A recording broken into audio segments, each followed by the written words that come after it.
What's up, my regrettable rogues? I'm Chris with Tabletops and Tentacles, and this is Die Alone, a solo RPG and game podcast. In this episode, I'll be talking about Marching Order, a solo RPG from Crumbling Keep games.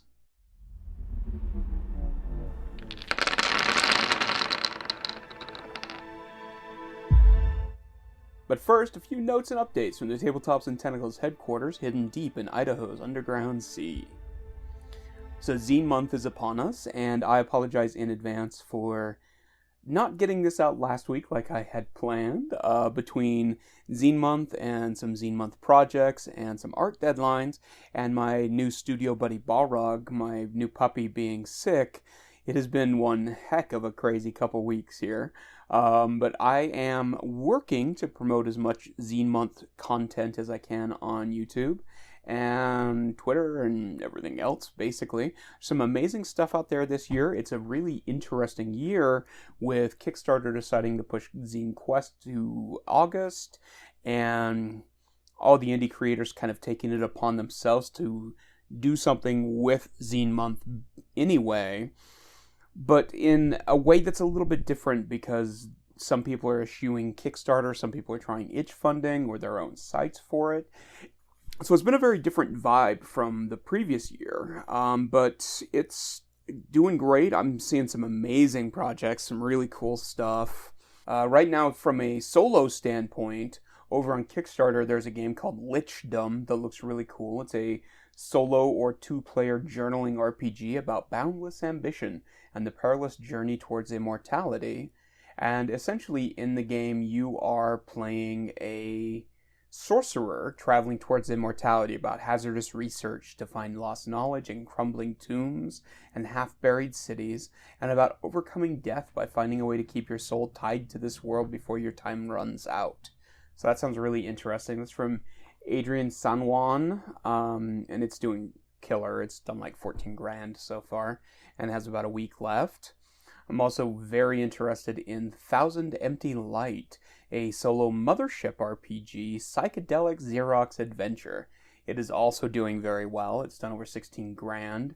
And this one is this is an adventure set in an underwater tunnel on an uninhabited planet.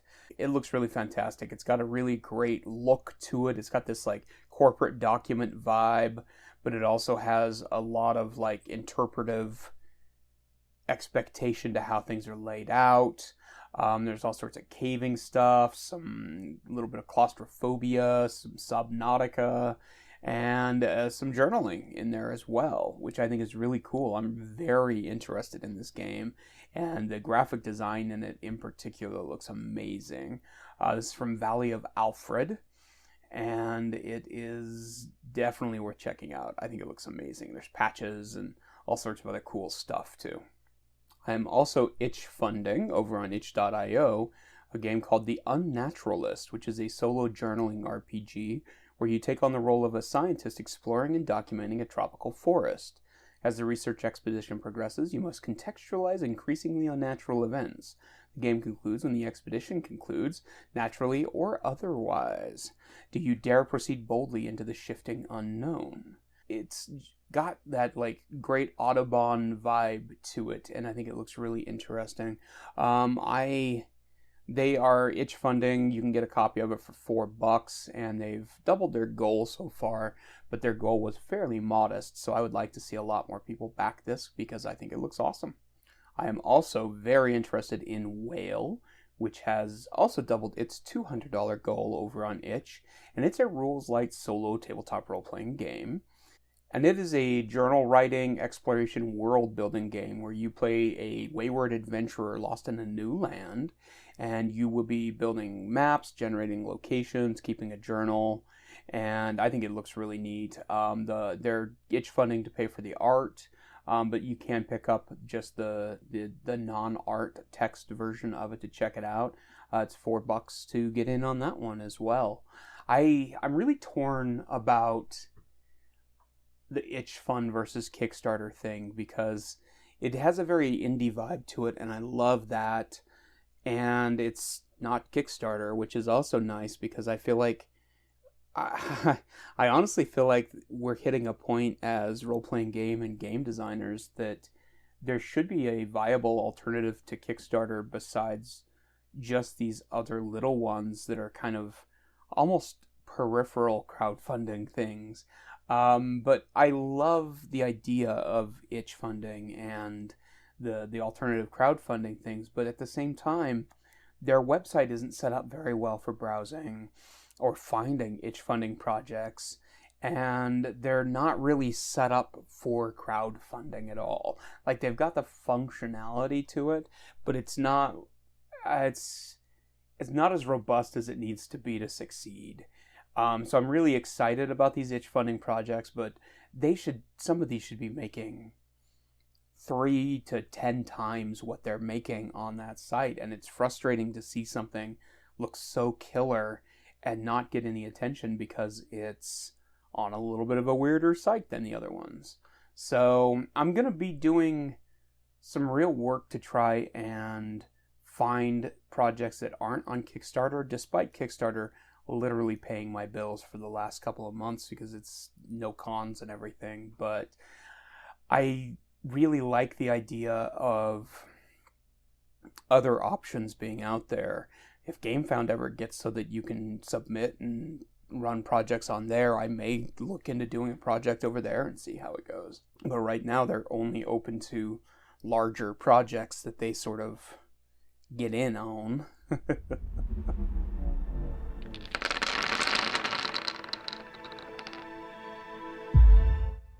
Bit of advance warning for this episode of Die Alone.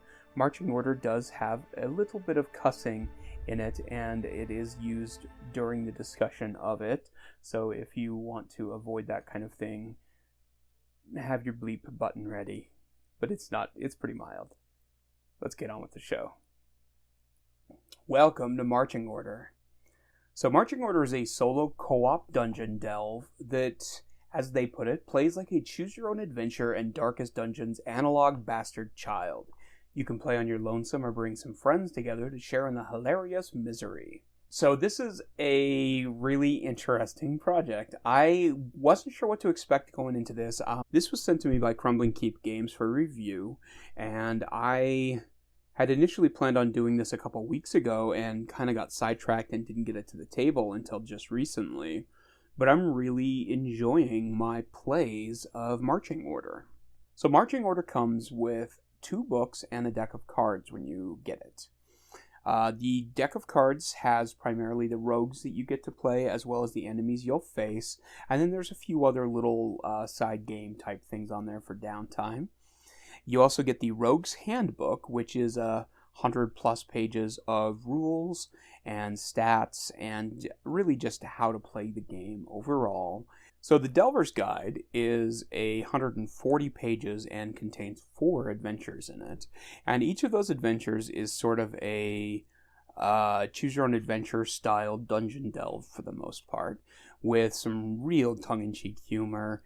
The storyline is pretty slim, like most dungeon dives are. I mean, if it's a dungeon crawl, they're just basically an excuse to get you into the game and start crawling, and this does that very admirably. First, let's talk about the actual play of this game, though.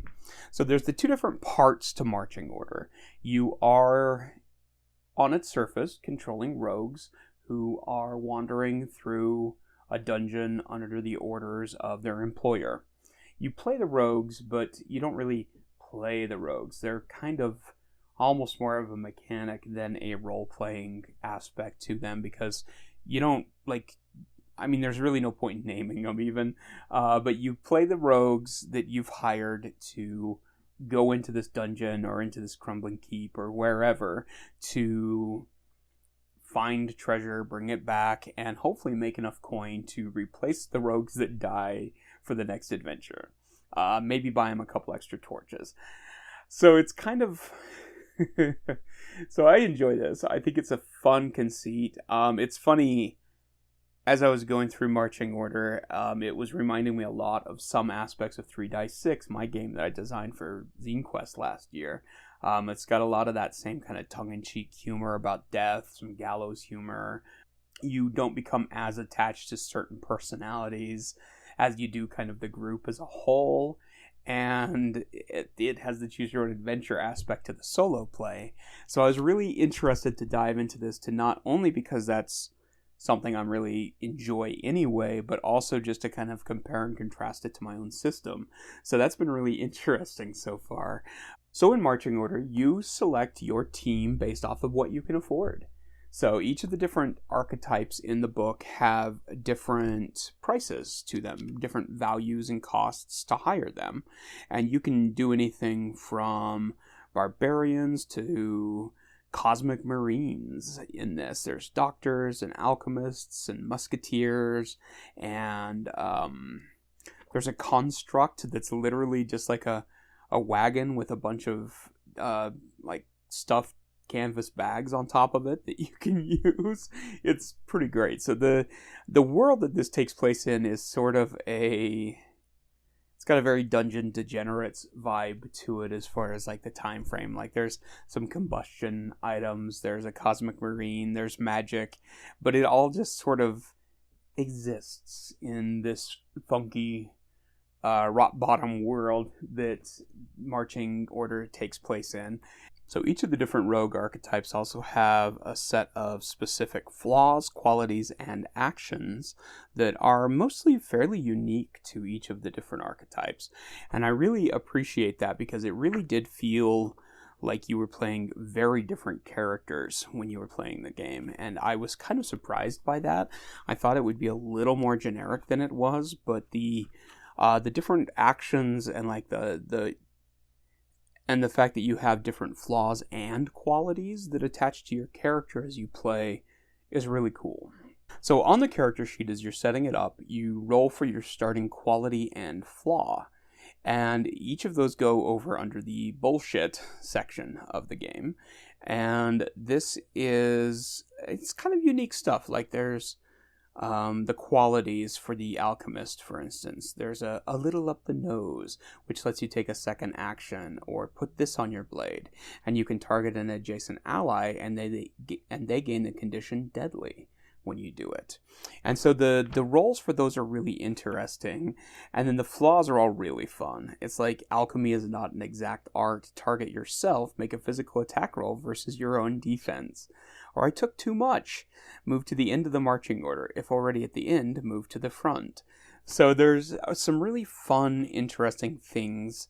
And as you play, those come into the roll during your turn in kind of fun ways occasionally.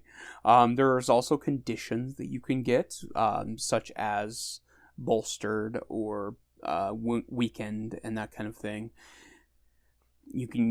Each of your characters can carry equipment and torches, and you get to pick one additional action that you use. And the interesting thing with each of the characters is that they have one like base action that you can use at any given time, and then you can get additional actions for them to use, but those ones all have cooldown dice attached to them.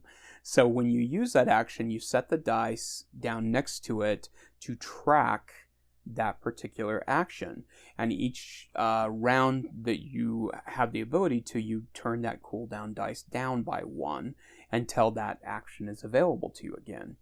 The conditions work the same way.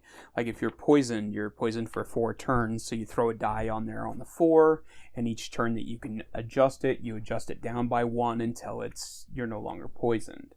And I think it's a really cool way to add different elements to it, both positive and negative, while you're playing the game.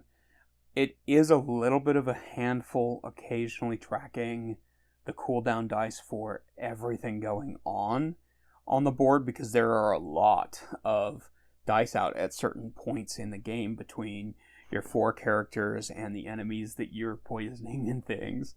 But it's never become so onerous that it's unpleasant, but it is a little bit of a bookkeeping thing.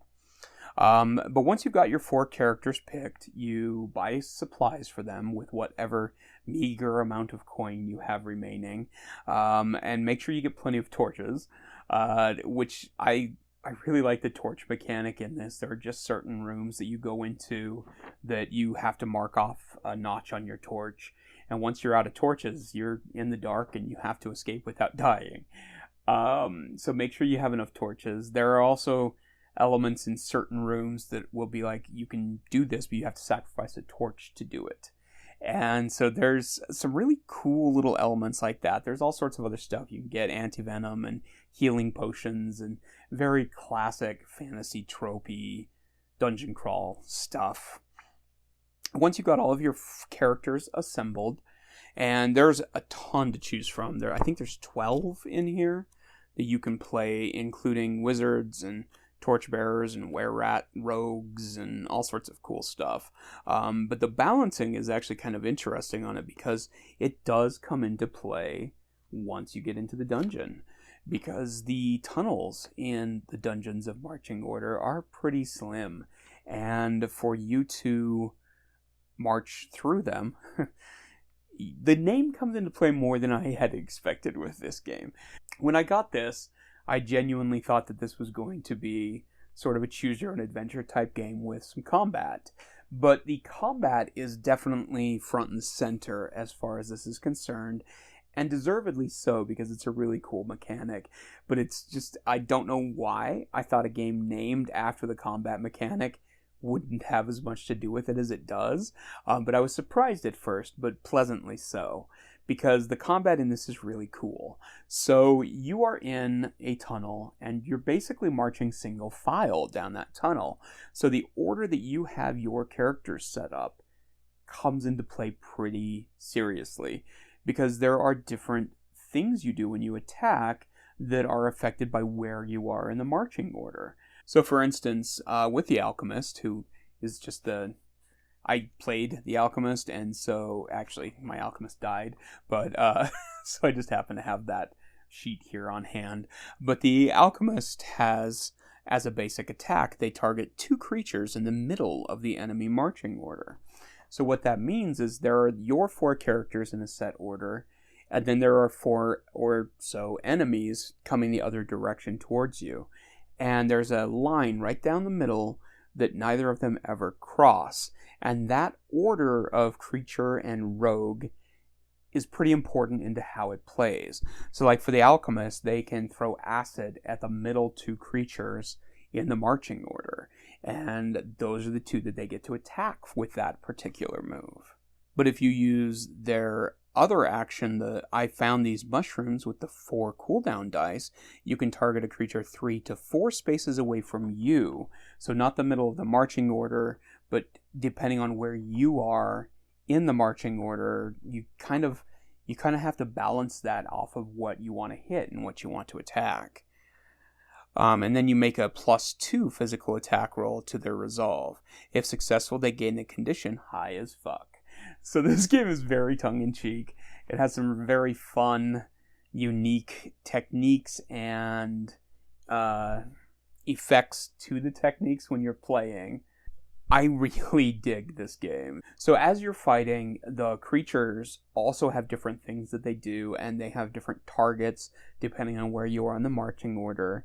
And your characters can run away, but they have to move to the back of the marching order and then flee in order to do so.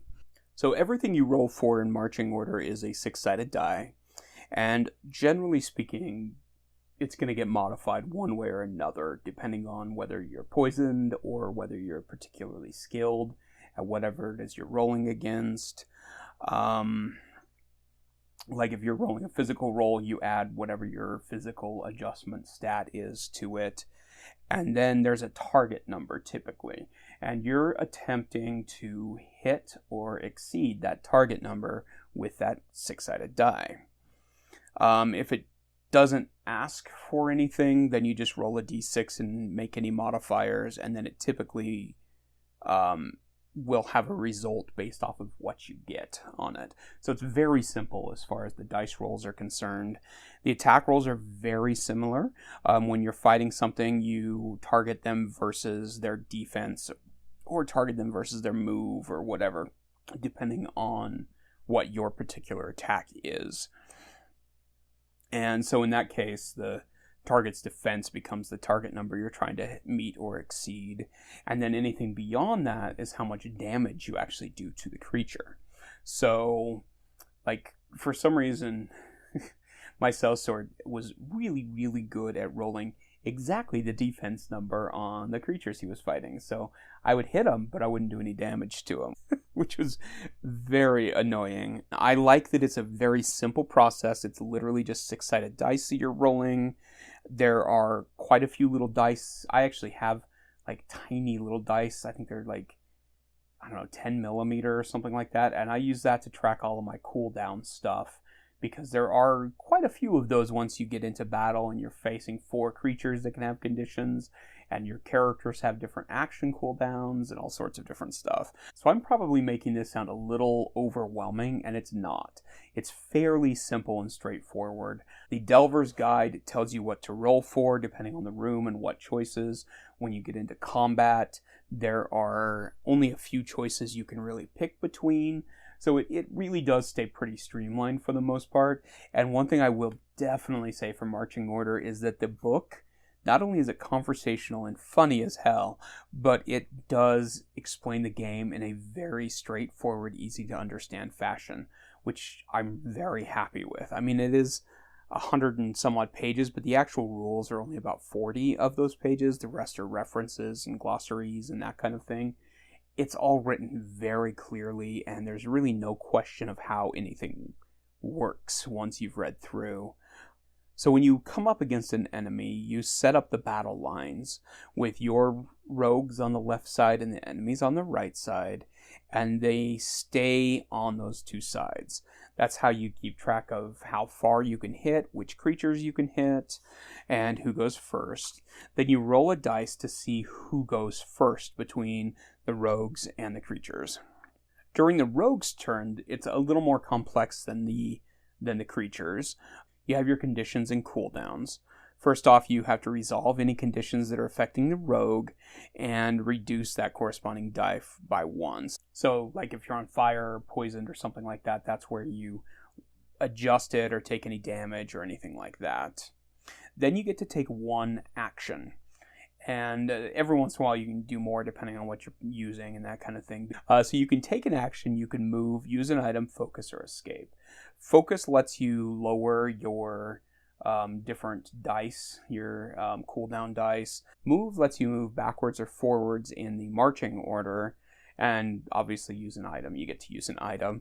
And then you can only escape if you're the very last one in the marching order. So that's basically all there is to the turn. It's very simple. The cooldown dice stay where they are even between combats. So if you're poisoned and you come into the next room up against something, you're still poisoned until that's left your system. I really like that layout for this.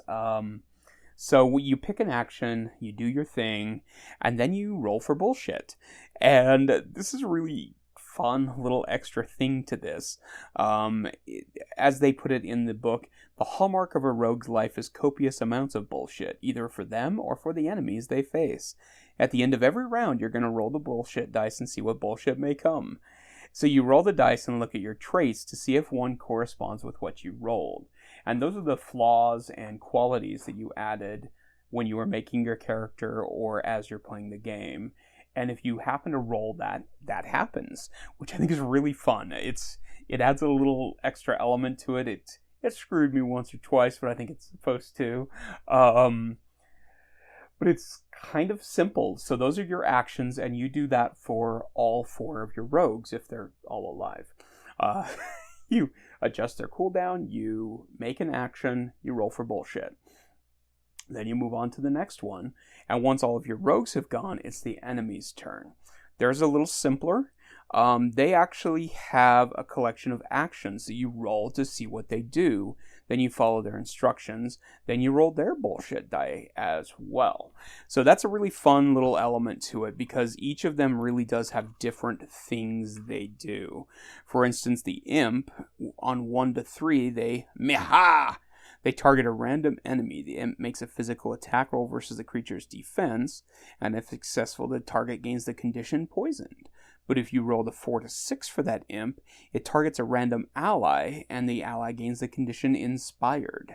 So there's some really interesting stuff that it both is based off of that character's actions as well as their bullshit.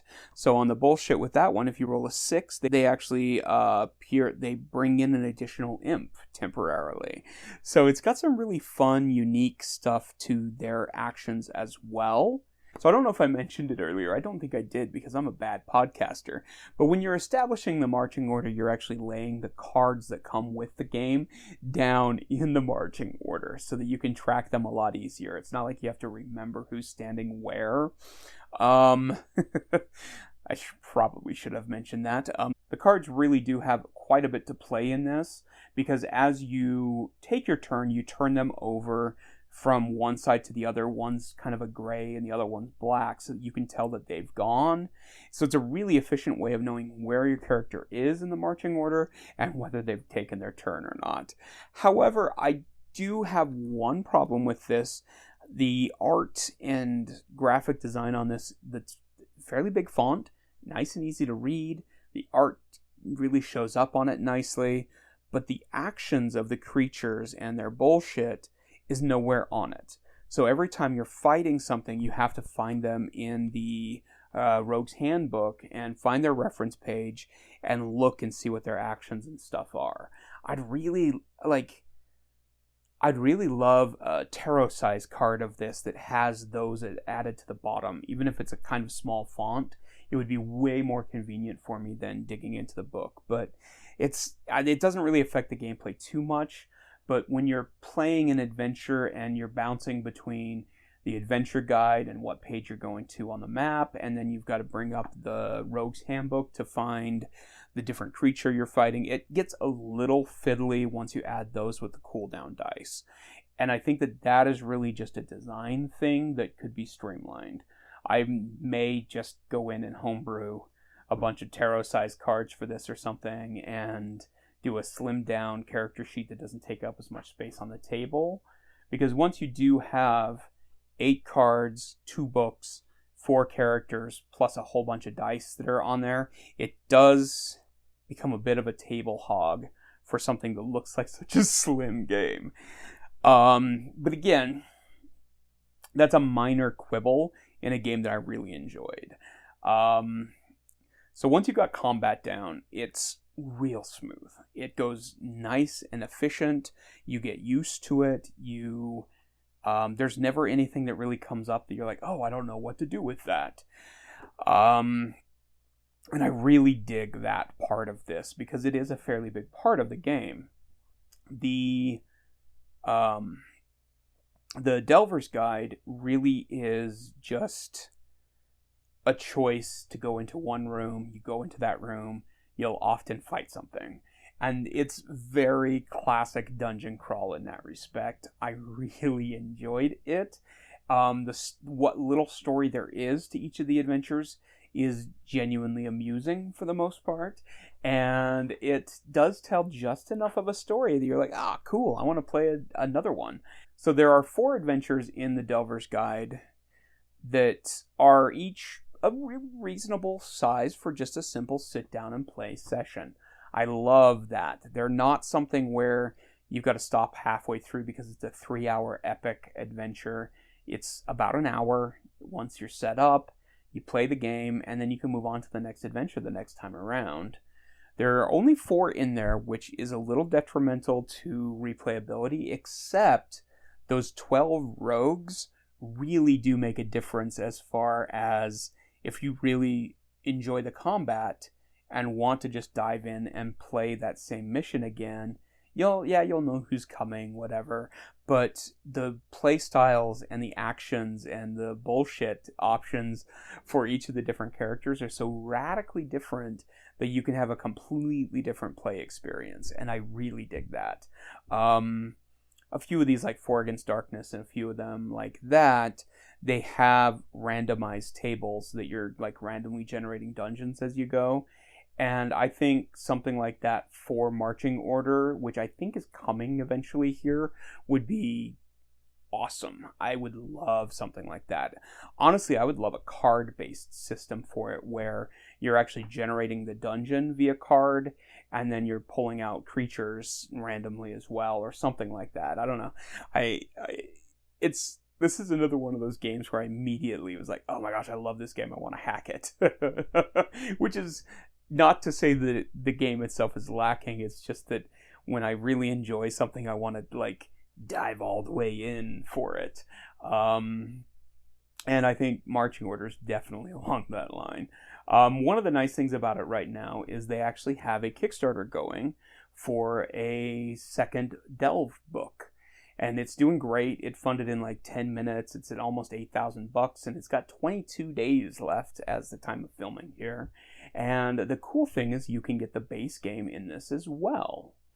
So one of the things I love about this is his writing style in the game itself. Like their intro for the Master of the Onyx Tower is great. It's Grunheld slams a frothing pitcher of ale onto the table. The northerner is either a happy drunk or a mean drunk, and there's never any telling which you might get.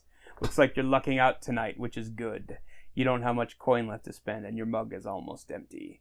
So it's really interesting. So the expansion that's coming up here is for the Onyx Tower, and a strange tower has appeared on the outskirts of Rotbottom. Citizens have gone missing. You don't care about any of that. You're just paid to go figure it out. So you go into this adventure and try and find out what happened to and what this weird tower is and everything. And I love that they're coming out with more adventures for this. It's, as a solo player, especially something like this that I enjoyed playing as much as I did, it's always nice to know that there's more content coming. You can also get the core set during the Kickstarter, which is great because I think it's sold out on their website, and I don't think this would be as pleasurable to thumb through and play without the physical copy. This would be one that I would like hardcore print and play, which means I would get even more into the hacking and everything that I already have. But I really enjoyed Marching Order. I liked my time with it. I played 3 of the 4 delves in the book, and they're kind of a chained adventure, so you get to kind of do a campaign style story with your characters. The setup is great because if all of your rogues die, you just hire new rogues to send in. So while there may not be character development per se, there are elements of that. There's a downtime between adventures where you can go and you can gamble in Rotbottom or pick up new supplies or hire additional rogues. And all of that is very peripheral to the main game for me because I enjoy the combat part of it so much more than the rest of it, but it's there and I really like it. It's like Shadows of Brimstone. It's one of those things where I'm like, I don't use the let's go back to town thing very often when I'm playing, but when I do, I'm really glad it's there. And for this game, it fits that same slot there. Like there's like games you can gamble with at the saloon and different things like that you can do. And honestly, the system is great. I really, really enjoy Marching Order's system of like the different actions and the different conditions and how it affects the gameplay depending on which rogues you bring with you, to the point that I would love to even see like some randomized city events and stuff that you could play in between and just really dive into this funky little world of Rotbottom. It definitely appeals to the same area of OSR love that I have for like Dungeon Crawl Classics and Dungeon Degenerates. But it has that kind of same like punk rock feel to it to a certain extent. There's space marines and magicians and alchemists all delving together in the dungeon fighting giant were-rats. It's hard to go wrong with that, frankly. So I really recommend Marching Order. I think it's really fun. I honestly, like, just sitting here talking about it, I want to pull it back out and play again. And I did not think that was going to be the case when I first started playing it. I thought this was going to be another one of those games where I'm like, okay, this was fun, this was enjoyable, but I might see what else there is to play next kind of thing. And instead, I'm like, oh, I've got to finish this last adventure in here so that I'm done before the Master of the Onyx Tower comes out. You have to like the battle. I love the battle system because it's fairly straightforward. There's some real silliness to it, but there's also a little bit of strategy and puzzle making to how your characters are lined up and how their powers can be best used. And it's really elegant in that respect, and I really appreciate that. So that's Marching Order. As always, thank you so much for listening. I hope you enjoyed this. I will leave links below or over on our website at tabletopsandtentacles.com if you'd like to find links to the Kickstarter for this or to the webpage where you can get the PDF and digital copies of it. I am trying to step up my recording on this, but my sick puppy has, as always, delayed things a little bit, but I'm going to try and get a few more of these out during the month of February in particular, because there are a couple of solo games that are funding for Zine Month that I really dig, and I want to shout out as much as I can.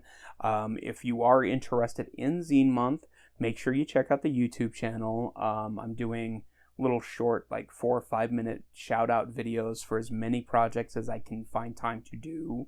If you'd like to support the channel and you haven't backed any of our Kickstarters, 3 Dice 6 has finally been approved for printing. Drive-Thru RPG is running crazy slow on turnaround right now, and my proof for the last book just barely came in on Friday, and it looks great. It's my little flip book adventure zine for 3 Dice 6, and so you can now order all of the books that you need for 3 Dice 6 to play. You can get the Delve zine, you can get the classic, you can get the core book, or you can get the zine core in digital or physical format. So I'm super excited about that. It's nice to finally have that done.